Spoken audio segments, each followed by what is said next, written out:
You ask Tiger to solve. This deals with linear equations with one unknown. The final result is x equals -4/3. Let's solve it step by step.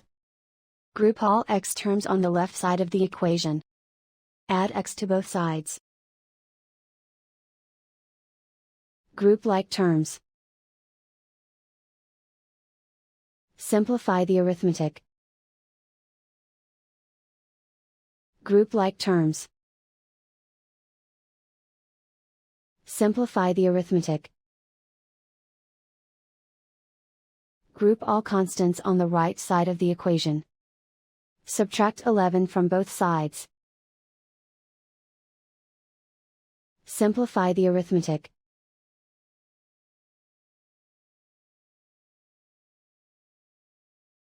Isolate the x.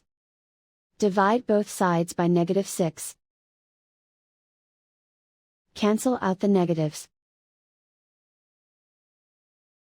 Simplify the fraction. Move the negative sign from the denominator to the numerator. Find the greatest common factor of the numerator and denominator. Factor out and cancel the greatest common factor. And so the final result is x equals -4/3.